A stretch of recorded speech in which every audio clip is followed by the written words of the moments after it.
Okay. All right. So we're going to introduce you to Donna Four, and many of you know her. She spends a lot of time to put these presentations together for us, and we would appreciate if everybody would turn off their audio sound or mute yourselves while Donna is making her presentation.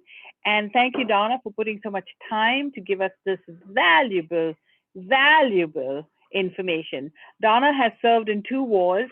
She's a survivor of 9/11, and September 11th is coming up. We will be doing a special on September 12th, and I hope all of you will attend to support this day and pray for the victims and their families, and also for us as a country that we might get safer and stronger together, and that we might learn from what happened to be much better.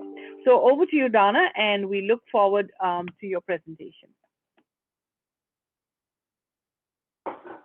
Thanks, Claire. And I tell you, I say this all the time, and you guys have heard me say it so many times. If you don't have fun in this group, it's your own darn fault, because we have a lot of fun in here. So just keep that in mind. We're serious about business, but we also have a lot of fun. So, and we try and be an inspiration to you. As Claire said, I am a retired colonel. I was in the Air Force for 30 years.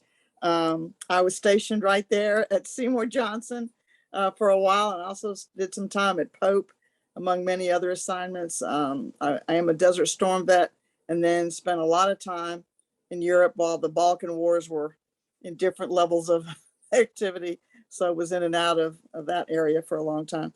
And of course, spent a lot of time in the Middle East, like a lot of veterans do. It's a pleasure and an honor to be in this room with all these veterans. Thank you so much for your service. It's always inspiring for me to see you guys here and to hear your stories. Sometime we have to have a Zoom, Claire, with just a bunch of veterans to let us all just cut loose, because that would be some kind of a meeting. And Sergeant Gray, every time I see you, I'm more inspired by you, my dear friend. You're just doing the Lord's work with these young people, and God bless you for that. So tonight we're going to talk about financial planning, right? And the importance of starting your planning as young in life as possible. And even if you didn't have a plan early on and you're still developing your plan, or you're somewhere in the middle, this presentation has something for everybody, regardless of where you're at with your plans or how satisfied you are. You can go and change the slide, Claire. And I want you to know that there's a lot of people that don't think they need a financial plan. They go, well, I've got a pension, I've got this kind of retirement plan at work, and I'm good to go. But those pieces are just part of a financial plan. It's good to have a pension, it's good to have a 401k, but that's not your entire financial plan. There's more components to that than just those one or two things you might have. Fortunately, if you have a pension, for sure. A little bit about myself, some of the things and I do work for Mutual of Omaha. The banner's behind me. It's a great company, over 100 years old. Some of the things that I work on and help people with are obviously life insurance. I also help with disability insurance. A lot of people don't have that. And if you get injured or have a long-term illness, disability insurance can replace a big chunk of your income. I also help with cancer and critical illness insurance. For example, if you're diagnosed with cancer and you have a cancer policy, Mutual of Omaha will give you a large lump sum payment tax-free to help with your situation. Typically, for most people, it means taking care of medical bills or something that's really expensive cancer therapy. I'm licensed in multiple states, so if you're here from Arizona, Connecticut, Florida, Georgia, Maryland, Missouri, North Carolina, New Jersey, Pennsylvania, South Carolina, Tennessee, Texas, Virginia, West Virginia, I can help you out. And if your state's not on this list, let me know. I'll get licensed there as well. So our agenda today is pretty simple. We're going to talk about 4 basic fundamentals of financial planning. If you want to take notes, that's great. Otherwise, I can't share the slides because they're proprietary to my company. But if you want to have a one-on-one session, I'll be glad to go with it in person. We're going to evaluate, right? You have to kind of figure out where your starting point is, right? So you got to evaluate your plan. You got to define it. You got to structure it properly. You got to have start the plan and implement it. And then you got to pursue it. You got to take action. And then from time to time, you got to evaluate your progress, because every plan is not going to be static. Your life changes, your finance changes, you move, you have different life events that are going to affect your financial plan. So it's important that you not say, well, I put my plan together 15 years ago, I'm set. Well, it probably needs a relook, because even a good plan needs some occasional tweaking and changes. So next slide. So that's kind of the fundamentals of what we're going to talk about today. Again, this is meant to just kind of be an overview for you. If there's something in particular that you see on these slides, we can do a one-on-one and go in detail about it. Retirement planning is probably the biggest plan you need to focus on, regardless of what age you're at, right? You've got to have a plan for retirement. All of us eventually are going to retire, either because we've just reached our maximum, or, we just deserve a rest. We want to do the rest of our life, right? We want to quit working. But you have to plan for that, right? You have to know, sort of how you're going to get there. It'd be like if you started a journey across the United States and you didn't even have a map, you wouldn't know exactly how to get there. It's the same with your retirement. It requires some structure. It requires some planning. It requires someone monitoring it with you to help you keep on track. So don't fail to plan. That's lesson number one. And there are some retirement considerations about why it's so important to do this kind of planning. The reality is we're living longer. My dad retired, my late father retired from the post office at, around 60. He lived to be 95. He outlived his retirement. He literally was not, able to sustain himself financially because he lived longer than he thought he would. So it's important to realize you're going to live much longer than your parents or grandparents did. So you got to plan for more retirement than they had. Also, pensions are limited. Outside of government, almost, and a few major corporations, big corporations, almost nobody has a pension anymore. So everyone has to rely upon their own 401k, a company provided 401k, or some other mechanism to have a retirement plan. So I know there's some retirees here in the room, and that's great. But for the rest of you that don't yet have a retirement plan, please talk to me. Don't put it off. All right. The impact of inflation. Can you imagine if you retired in January and then you started your retirement, and now here we are in an inflationary period? So you had a certain level of income that was coming in that you knew you could rely upon that met your needs. And now you realize everything costs 2 or 3 times more. So now you're dipping more into your retirement than you expected just to do basic necessities. So the impact of inflation and economic downturns cannot be understated when you're putting together your plan. And then there's the insecurity of Social Security. Everyone's heard around 2032, 2033, the federal government's going to restructure Social Security. Typically, a restructure means, and they are running out of money, that they're going to have to shrink down the payments because they have more and more people now, eligible for Social Security. So it's not going to be your grandparents' Social Security or even your parents' Social Security. Next slide. So you have to plan on the fact that Social Security either may not be available to you when you retire, or it's going to be vastly different and smaller than what you expected. There are other things to consider when you're putting together your plan. So we've talked about the impact of not having a pension. We talked about the impact of maybe not having Social Security, impact of inflation. Now you have to figure out your taxes. Is there anybody in the room that thinks that taxes may go down around the time they retire? Right, nobody does. Taxes are only going to go up. So you could plan for a beautiful retirement, but by the time you retire with taxes higher than when you first started your plan, you have to factor that kind of situation into your plan. You have to plan for it and put that into your plan. 401ks are great. Right now, some people's 401ks have underperformed what they thought they would because of the economic situation we're in. So you have to plan for the fact that 401ks may, in a good economy, give you 10% or higher return. In a bad economy, not so much. So you've got to plan for that and have something as a backup that's got a safe rate of return. Roths are great, and so are traditional IRAs. So if you don't have one of those yet, those are options that you ought to think about in addition to or instead of a 401k. Some people don't have a 401k option available at work, so getting a Roth IRA probably makes good sense for them.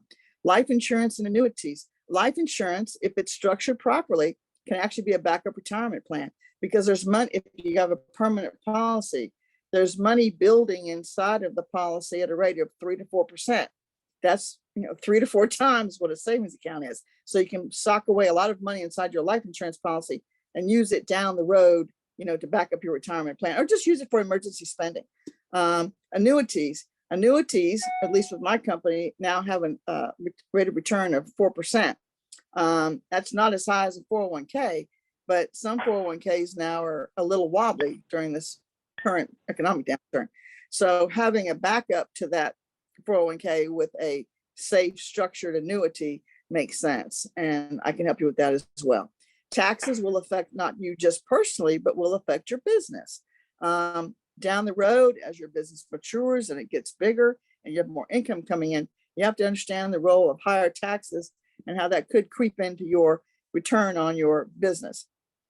So understanding the role of taxes for you personally and how it affects your business is very important. I'm no tax expert, but we have tax experts within my company. So if that's something you're worried about, we can get you some assistance. Business expenses are going to go up. If anybody started a business during COVID, they can tell you that all of their expenses went up in addition to a lot of other, challenges that they had to overcome during COVID. Employee benefits. Nowadays, if an employer doesn't offer at least some employee benefits, they're going to have trouble retaining people, because that was a big challenge, right, for employers to keep employees during COVID. So as we're coming out of COVID and businesses are back in a rehiring phase, they've got to offer some level of benefits. That's going to eat into your bottom line as a business owner. You have to plan for that. Commissions and fees, right? Your commissions on your products, the fees you have to pay to stay licensed, all those things are going to be affected by a shift in the economy or some kind of changes to laws or regulations. And trust me, I'm in a highly regulated industry, so I can tell you that things have changed a lot, even in the 6 or 7 years I've been doing the business. So next slide. Now, one of the things you need to do when you're evaluating yourself and your financial planning and how, comfortable you feel with that plan is, kind of just taking an inventory of what you got, right? So what do I have that's an asset? An asset for most people, their biggest asset is their own home. Kia was talking about that she's trying to get more people to switch from renting to owning a home. It's your biggest asset. It's your best friend when you're ready to sell that house and you can make a nice return on your investment. That's always good. In this economy, things shifted around a little bit with real estate for a while. So it's important to inventory all of your assets, whether it's homes, land, vehicles, other personal property, all the things, your 401ks, your income, your pension, all those are assets. And look at your liabilities. What does your debt look like? If you're in a downturned economy and you're no longer getting the level of return on your business, right? But you've still got the same level of liabilities and prices have gone up 2 or 3 times for your supplies or things coming from vendors, that's going to cut into your bottom line and cut into your return on your investment. You need to discover what your net worth is. And it's very simple. You take your assets and add them up, subtract your liabilities, and that gives you your net worth. Knowing that's important. If you ever want to restructure your business or sell your business or in some way, make some kind of big change to the business, knowing your net worth is important to people that may be interested in coming on board with you as a partner, or maybe buying your business someday when you want to step off and retire. Another part of the evaluation piece, and you can go ahead and advance to the next slide, Claire, is putting all these assets and liabilities down on paper in some kind of a structured chart. This is just a sample of what it might look like. You can develop your own either with an MS Word document or an Excel spreadsheet, either one. But basically in one column, you're listing everything that's an asset. And here they've delineated cash, mutual funds, stocks and bonds if you have them. Again, permanent cash value insurance, your real estate, which you could just have some land, whether or not have a home on it or not. And you could have rental properties and things like that. Your main home and then your vacation home, if you're lucky enough to. Your liabilities are anything that's a past due obligation. Your credit cards are in there. Other debt, a lot of people have student loans. car loans, and then your own home mortgage, which, that's probably the biggest expense that a lot of families have month in and month out. So getting your arms around these numbers is important, even if it's just a snapshot in time. Get it down somewhere and start working with it so you understand where your money's going. You might be surprised how much debt you're really carrying when you actually delineate it down on paper. And you might be surprised, at all the assets you have once you kind of capture them in one place. Next slide. So we're still in the evaluation phase, right? We're still trying to get our arms around what we have and how to put that plan together based on what we have. And again, this is just another way of looking at what you have and kind of breaking it down into categories. You've got your cash again, stocks and bonds, your mutual funds, hopefully those 401ks you have at work, some IRAs. You've got your projected Social Security. At some point, in your earning life, you should be getting statements from Social Security that tell you what your projected income is. And I don't know about you, but every time I get one of those, I'm kind of surprised how low the number is when I consider I've been working since I was about 17. And then you have your pension income, right? Which, typically with pensions, unless again, it's a federal government or state government thing, they don't typically increase, right? With the federal government and state governments, you sometimes get a cost of living adjustment, but with a lot of pensions, you don't if it comes from a company. So you have to adjust for the fact that during an inflation, your income has not increased, but your expenses and your cost have. And then you have to have your expected annual retirement income. So if you're trying to plan for retirement, you have to know what it might look like. This is designed to help you think about, how do I figure out how much my retirement might look like? Am I going to be ahead of the game, making more than I thought in retirement, or am I going to be a little bit behind? And how do I address that? What backup mechanisms do I have if my actual retirement is lower than what I need? It's a tough discussion to have and put it down on paper, but it's essential to have a successful plan. Next slide. Now we've moved from the evaluation phase. We've kind of captured in a defined way what we have, right? Now we have to actually define our goals and objectives, right? So we've moved from looking at what we have to now dreaming about where we want to be. So you have to visualize these things. Some people are very visual people. You may want to actually prepare some kind of expect to live in the same house. Are you going to travel? Are you going to move to a new place to live?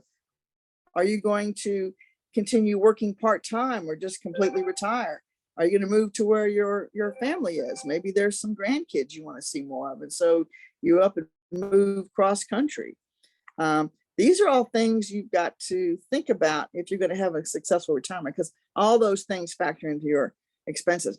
You have to get your kids through college, right? And hopefully without a lot of debt. I know we just had the announcement from the administration about forgiving some student loan debt, but the reality is a lot of people carry a lot more than $10,000 worth of student loan debt. So you need to plan for that. And you have to enjoy the retirement you want. It's one thing to just quit working. It's another thing to enjoy the rest of your life. So this is the time for you to really think about, if I have the right plan, where do I want to be? What do I want to do? What does my life look like, right? This is time to dream a little bit. And you want to leave an inheritance. Most people want to leave something behind for their loved ones to remember them. So that goes into this definition phase. I'm going to figure out kind of where I might be, what can I leave behind for my loved ones to remember me, whether it's actual an inheritance or just something special that you want them to have. What does it take to pursue your goals? The biggest part of achieving your goals is just staying focused, people. That's really, I looked up 4 or 5 different versions of what it takes to have a successful financial plan, and all of them said, stay focused. And what does that mean?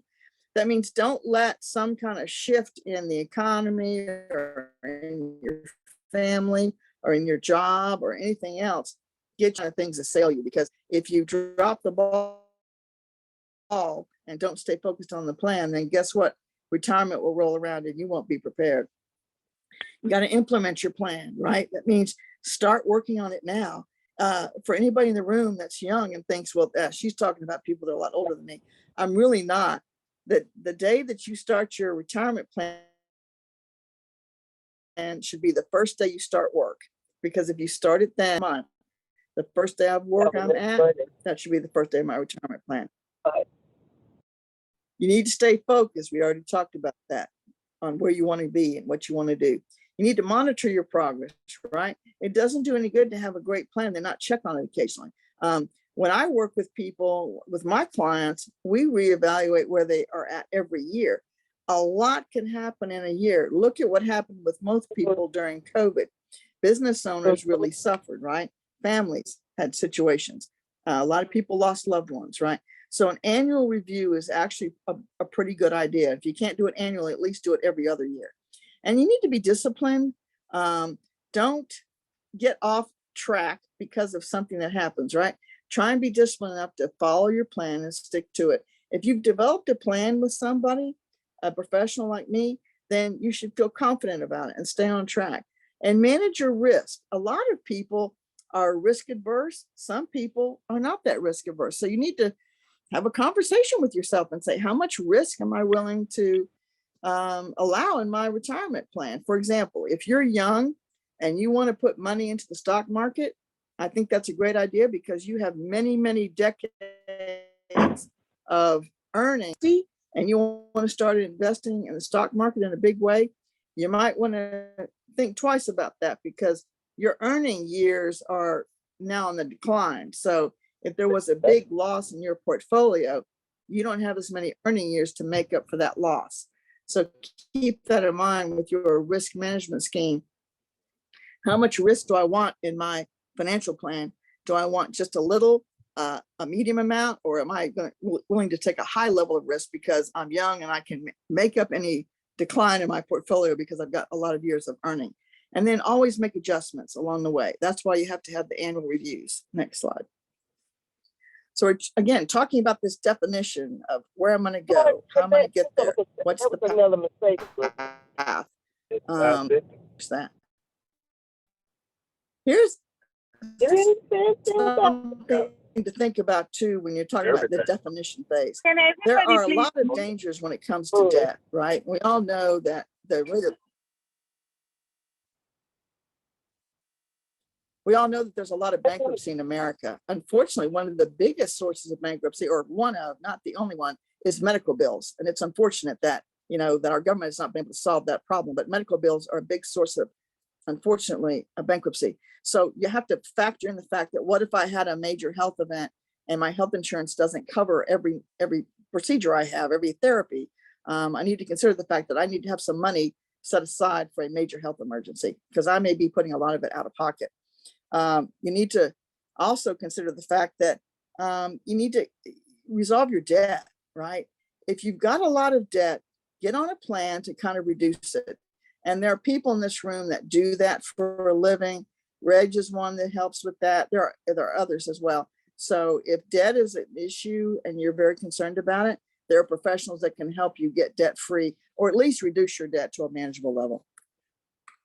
The next thing we want to think about is your the pursue phase, right? Where you're now trying to pursue your goals, trying to pursue your plan, right?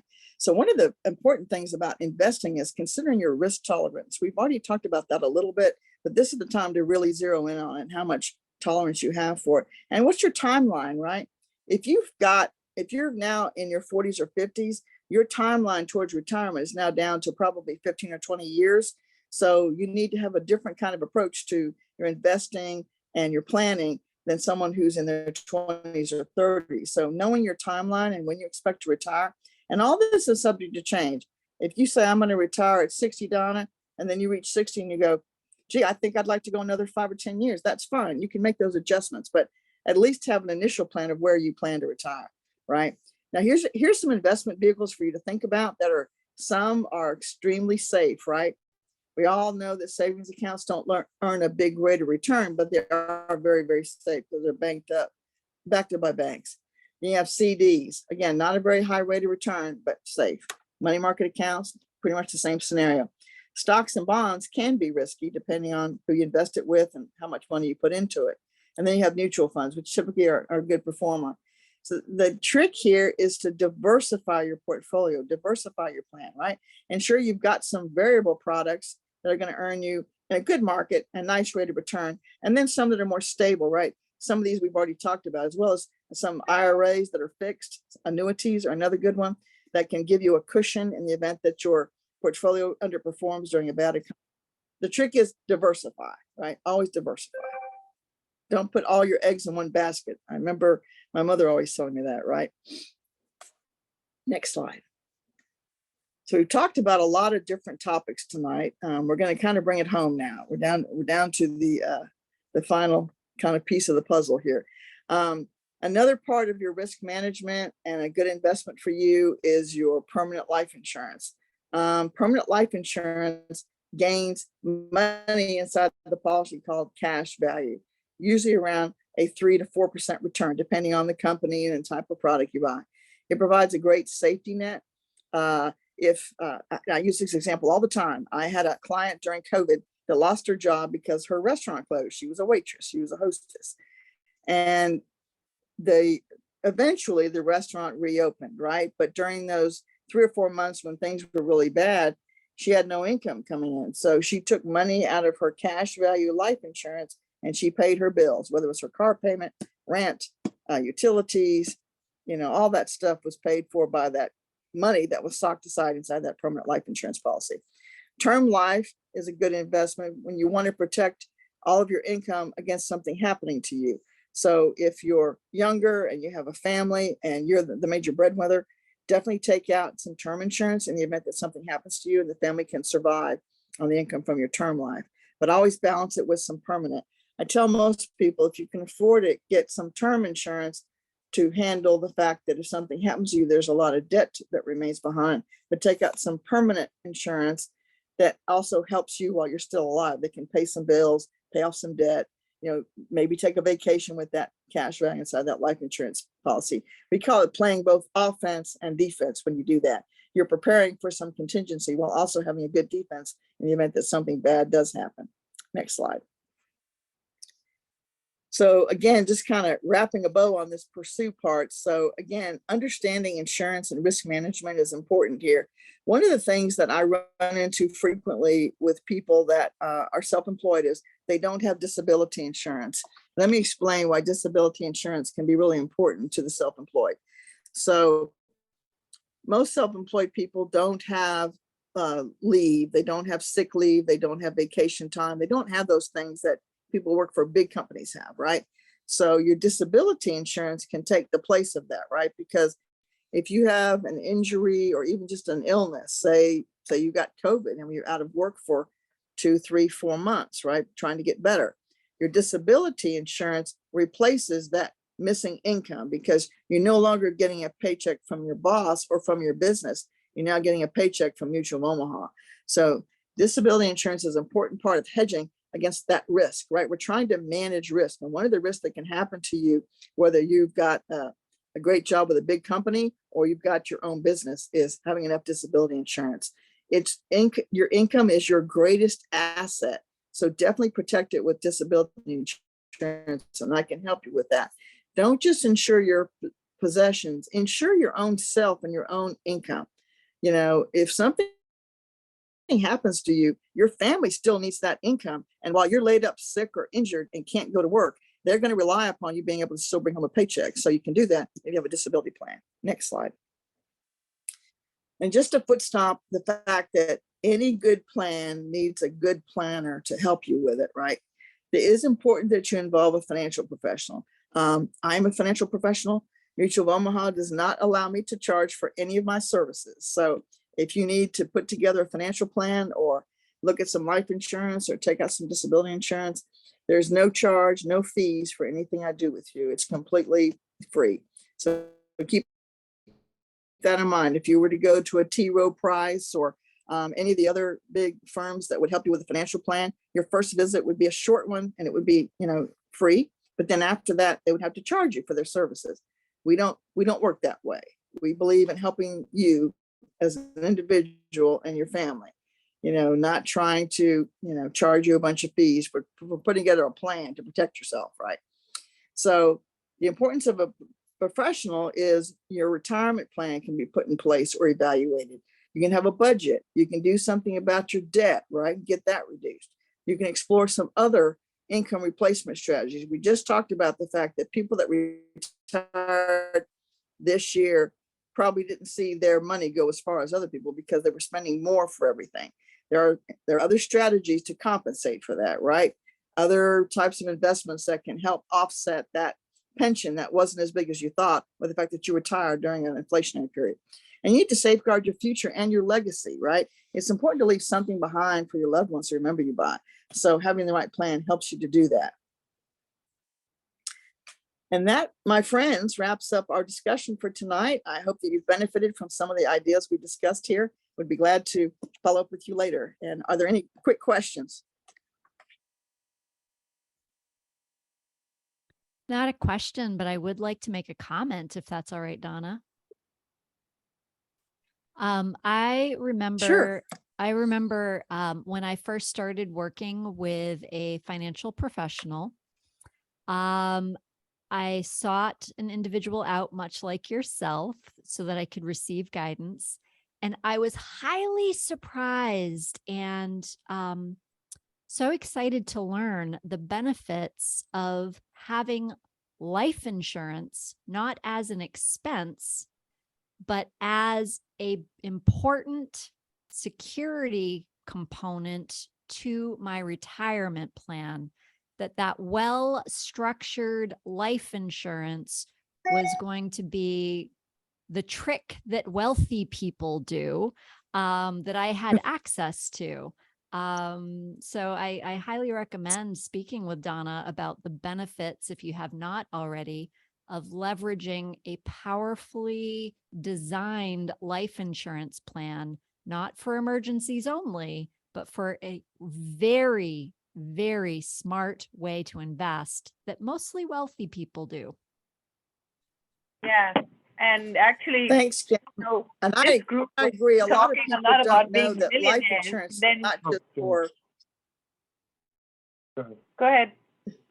I'm sorry. Go ahead, Claire. Go ahead. Go ahead. Well, I was just going to say, just to put on what Kim was saying, you know, we all think of life insurance as just for our loved ones when something terrible has happened to us. It's really for the living. If you have the right kind of policy and it's a permanent policy and it's got a good rate of return inside of that policy, it becomes the best savings account you ever own because it's earning about 4% interest. And I don't care what bank you go to, it's going to be 0.08, maybe 1% on a savings account. So if you're going to put your money in a savings account, why don't you put it in the Bank of Mutual of Omaha? That's absolutely right. Mm-hmm. Yeah. And I wanted to make a comment, which is, you're right, Kim. It's really essential that you put your finances in order, not just for yourself, but when you say you love somebody, you do not want to leave them with a mess. Having your estate organized is really the true value of loving someone, because we, Donna and I, within this group, have just been passing the hat, collecting money for people that have died without probate, without will, without insurance. And so we've seen this firsthand, that you know, you need to put everything in order. It's necessary. Let me say this too, in concert with Kim and Donna. You know, it's very, a lot of people, I think it's a cultural element. A cultural element thinking that your life insurance policy is only in the event you have to die to get it paid or something like that. Not at all. In fact, I've been reading more and more information about this, in that it could be the best credit card you've ever had. Yep. Because it has a 0% interest and you can gain money in your account. And see, if whenever you need an extra $10,000 or $15,000 like that, you can refer to your life insurance account to collect that money. And so you can pay it back. But and no bank is going to give you the kind of interest you'll get from your life insurance policy. So look at it from a different angle here. It's a new tool with new financial capacities. And so, if you're looking for additional money, your life insurance policy could do that. Yeah. So I encourage you to investigate, research, and evaluate to see what that looks like. Yep. So thanks, Donna, for your presentation. I And appreciate Edison and I talk about this all the time. It's not how you start, it's how you finish. that. Right. So one of the things that we're going to be teaching you about is in our 30-day challenge, which I'll talk to you in a minute. But thank you so much, Colonel Donna Four. Does anyone else have any questions before we close out this presentation? And now you can reach out to her and have a one-on-one with her as well, within the comfort of privacy. So even if you're watching Facebook or LinkedIn and I get people meeting me in the supermarket saying they watched my broadcast and thank you, Donna, for the presentation. So if you're watching us, make sure you make an appointment, and we'll make sure that all Donna's information is available to you in the comment section. So thank you for watching, and don't forget to subscribe, brightsideglobaltrade.org. All right.